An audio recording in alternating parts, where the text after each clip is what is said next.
बिस्मिल्लाहिर्रहमानिर्रहीम। अस्सलाम वालेकुम। मैं हूं जाफ़र अफरीदी। उम्मीद है आप खैरियत से होंगे। आज वीडियो ऑटोकेड सेवल 3D के रिलेटेड है और आज के लेसन में बताऊंगा कि अगर हमारे पास ऑब्जेक्ट है तो उस ऑब्जेक्ट से हम कैसे सेंटर लाइन क्रिएट करते हैं। आज इसके ऊपर बात करूंगा।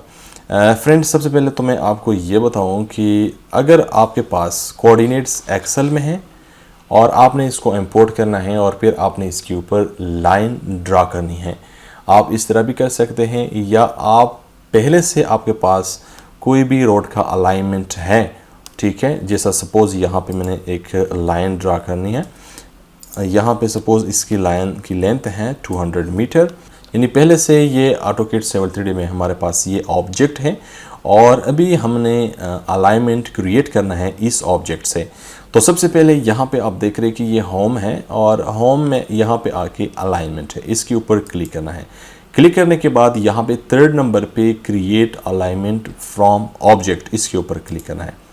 क्लिक करने के बाद यहाँ पे इस ऑब्जेक्ट के ऊपर क्लिक करना है और क्लिक करने के बाद सिंपल एंटर करना है। एंटर करने के बाद यहाँ पे आप देख रहे हैं कि ये एरो जो डायरेक्शन ये बता रहा है, यानी अगर आपका 0 इस साइड से है तो ये फिर ठीक है। अगर आपका 0 इस साइड से है तो सिंपल आपने यहाँ पे कमांड लाइन में यहाँ पे क्लिक करके और सिंपल आपने R टाइप करके एंटर करना है, यानी रिवर्स। तो जिस डायरेक्शन में भी ये दिखा रहा है तो यही डायरेक्शन है, तो मैंने सिंपल एंटर करना है। एंटर करने के बाद यहाँ पे सबसे टॉप पे जो है यहाँ पे आप रोड नेम, कोई भी रोड नेम अगर आप देना चाहें तो आप दे सकते हैं। यहाँ पे सपोज़ मैंने रोड यहाँ पे 02 नेम देना है और नीचे टाइप में यहाँ पे सेंटर लाइन है, बाय डिफ़ॉल्ट है, यानी पहले से यहाँ पे सेंटर लाइन सेलेक्ट है। और अगर आप यहाँ से कोई भी आप चेंज करना चाहें तो आप रख सकते हैं, लेकिन बाय डिफ़ॉल्ट सेंटर लाइन है और यही मैंने रहने देना है। नीचे यहाँ पे डिस्क्रिप्शन है, डिस्क्रिप्शन में आप कोई भी चीज़ लिखना चाहे तो आप लिख सकते हैं। इसके अलावा ये स्टार्टिंग स्टेशन है और ये स्टार्टिंग स्टेशन यहाँ पे हमारे पास ये RDs यानी जो चेंज है यहाँ पे ये शो हो रहा है। जो हमारा स्टार्टिंग इस ऑब्जेक्ट की RD है वो 00 से ही स्टार्ट होती है, लेकिन यहाँ से कोई भी RD अगर आपने चेंज करना है तो यहाँ से आप कर सकते हैं। और यहाँ पे साइट नेम, यहाँ पे आप कोई भी साइट नेम लिख सकते हैं। अगर आपने साइट नेम लिखना है तो यहाँ पे आपने ये डाउन एरो जो है इसके ऊपर क्लिक करना है और यहाँ पे क्रिएट न्यू इसके ऊपर क्लिक करना है। क्लिक करने के बाद यहाँ से आप साइट नेम चेंज कर सकते हैं। अगर आपने कोई भी नाम चेंज करना है तो सिंपल आपने यहाँ से ओके करना है। यहाँ पे मुझे ज़रूरत नहीं है तो सिंपल मैंने कैंसिल करना है। कैंसिल करने के बाद यहाँ पे हमारे पास प्रपोज्ड यानी अलाइनमेंट स्टाइल है, तो यहाँ पे कोई भी आप रखना चाहें तो आप रख सकते हैं, लेकिन बाय डिफ़ॉल्ट यहाँ पे प्रपोज्ड है क्योंकि हम एक न्यू सेंटर लाइन क्रिएट करते हैं तो यहाँ पे प्रपोज्ड होनी चाहिए। और नीचे हमारे पास ये अलाइनमेंट लेयर है। जितना भी ये अलाइनमेंट का डेटा होगा ये इस लेयर में ऑटोमेटिकली सेव होगा, लेकिन अगर आप लेयर न्यू क्रिएट करना चाहें तो वो भी आप क्रिएट कर सकते हैं। इसके ऊपर क्लिक करना है और क्लिक करने के बाद सिंपल आपने यहाँ पे इसके ऊपर क्लिक करना है और यहाँ से न्यू के ऊपर क्लिक करना है। यहाँ से आप जो कलर है लेयर है, लेयर का कोई भी नेम आप रखना चाहें तो यहाँ पे आपने एंटर करना है। यहाँ से कोई भी कलर आपको चाहिए तो आप कोई भी कलर एनीवन सेलेक्ट कर सकते हैं। यहाँ पे इसकी जो लाइन टाइप है, यानी यहाँ पे आप पूरा सेटिंग कर सकते हैं। यहाँ पे मुझे कोई भी लेयर की ज़रूरत नहीं है तो सैम्पल बाय डिफ़ॉल्ट जो है वो मैंने यही रहने देना है।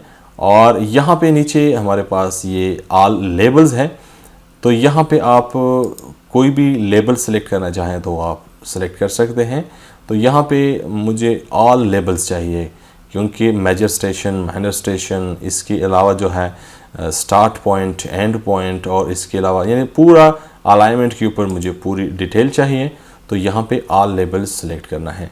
इसके अलावा नीचे कर्व रेडियस है, बाय डिफ़ॉल्ट 200 है, और अगर आपने इसको चेंज करना है तो यहाँ से आप चेंज भी कर सकते हैं, लेकिन यहाँ पे ये डिज़ाइन क्राइटेरिया है और यहाँ पे अभी इसकी कोई ज़रूरत नहीं है। सिंपल हमने एक सेंटर लाइन क्रिएट करना है, तो इसके अलावा सिंपल यहाँ पे ओके करना है। ओके करने के बाद यहाँ पे ये लेबल्स आप देख रहे हैं कि ये सारे लेबल्स शो हो गए और इस लाइन का जो कलर है ये भी चेंज हो गया, यानी हमारे पास जो ऑब्जेक्ट था इस ऑब्जेक्ट से हमने अलाइनमेंट क्रिएट किया। तो डियर फ्रेंड, इसी तरीके से हम अलाइनमेंट क्रिएट कर सकते हैं फ्रॉम एनी ऑब्जेक्ट। तो इसके अलावा अगर आपने इसका सेटिंग करना है, ये जो लेबल्स हैं इसका स्केल इंक्रीज डिक्रीज करना चाहें तो इसके ऊपर सैम्पल क्लिक करना है। तो यहाँ पे आप इसके ऊपर नीचे जो है एनोटेशन इसके ऊपर क्लिक करना है और यहाँ से अगर आपने इसको डिक्रीज़ करना है तो यहाँ से आप डिक्रीज़ और इंक्रीज़ कर सकते हैं। तो यहाँ पे मैंने 500 रखना है। और इसके अलावा यहाँ पे फ्रेंड देख रहे हैं कि हमारे पास ये जो RDs है यानी रिड्यूस डिस्टेंस, अगर आपने इसको इंक्रीज़ करना है डिक्रीज़ करना है, माइनर स्टेशन मेजर स्टेशन, तो ये आप कर सकते हैं। इसके ऊपर क्लिक करना है और राइट क्लिक और यहाँ पे alignment label edit alignment label इसके ऊपर क्लिक करना है। क्लिक करने के बाद यहाँ पे इंक्रीमेंट है और इंक्रीमेंट में आप जितने भी आपकी रिक्वायरमेंट हैं इस पर रिक्वायरमेंट आप यहाँ से चेंज दे सकते हैं। सपोज़ मुझे यहाँ पे जो इंक्रीमेंट है ये मुझे चाहिए 30 मीटर पे और नीचे जो माइनर स्टेशन है ये मुझे चाहिए 10 मीटर पे। बाय डिफ़ॉल्ट 10 ही है, मैंने यही रहने देना है, ठीक है।